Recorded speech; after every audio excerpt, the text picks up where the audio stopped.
nombre es Camila Alejandra Cano Martín, soy estudiante de Contaduría Pública de tercer semestre en la Universidad Minuto de Dios y hoy vamos a hablar sobre las visiones del desarrollo en el capitalismo. Tenemos que entender que esto ha pasado como por tres etapas importantes. La primera se dio en el siglo XVI con la división del mundo, cuando se dividió Metrópolis y las colonias, en donde se dio la separación entre países civilizados y bárbaros.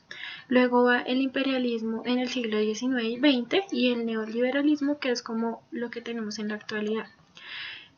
Primero tenemos que entender que surgió la palabra desarrollo y no es tanto como su nombre lo dice, ya que esta palabra lo que generó fue que se empezara a hacer comparación entre países y sociedades, lo cual en el siglo XVI nos dio que se adoptara la imagen del otro por medio del Tratado de Tordesillas en 1533 entre España y Portugal, creando de esta manera las periferias y lo que conllevó a la División Internacional del Trabajo, en donde las periferias empezaron a exportar sus materias primas.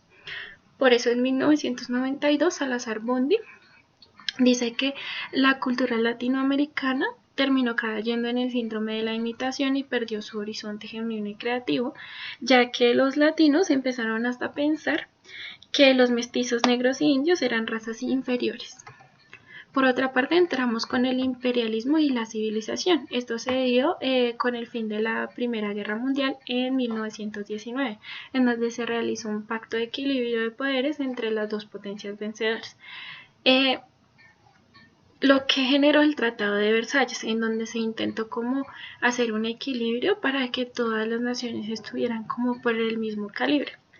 Pero con la Segunda Guerra Mundial y con el ascenso nazifascista se desmoronaron lo que se intentó hacer con el Tratado de Versalles. Allí surgieron las dos potencias, Estados Unidos y la Unión Soviética, que se volvieron dos grandes socioeconomías que se enfrentaban entre ellos. En ese tiempo también se posicionó el presidente Truman en 1949 y empezó a mencionar la dicotomía del desarrollo y subdesarrollo, diciendo que el subdesarrollo es más bien como un sentido de transitividad, como que se tiene que pasar por ahí para estar desarrollado.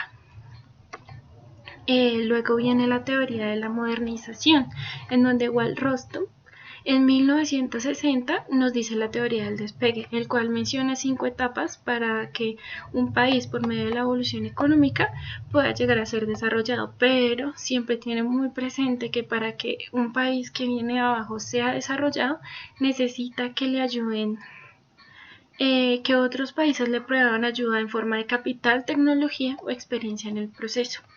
Entonces ahí podemos hablar de la gran paradoja, en donde dice que el sur pobre capitaliza el desarrollo del norte rico. ¿Por qué? Porque por lo general los pobres, o sea el sur pobre, le da todos sus recursos al norte rico, ellos lo convierten en algo y se lo vuelven a vender al sur pobre. Entonces el sur pobre solo se dedica a darle al norte rico sus materias primas. Y eso nos conlleva al círculo de la escasez. En el círculo de la escasez hay que resaltar que ahí fue como la creación de la OMC es muy importante, porque gracias a esto se liberaron 3 nichos del comercio, que fueron las mercancías, los servicios y la propiedad intelectual, que gracias a esto ya todo se puede vender, absolutamente todo. Entonces el agua, que podía ser un recurso natural, ahora se vence y eso genera un lucro para las personas que la tratan. Con esto también vinieron los tratados de libre comercio, que los grandes países o las grandes potencias se dedicaron a hacerlo para pagar menos impuestos y para poder que los países pobres les dieran con mayor facilidad sus recursos. Después de esto, pues podemos analizar el video de Abuela Grillo, en donde pasa lo que acabo de decirles.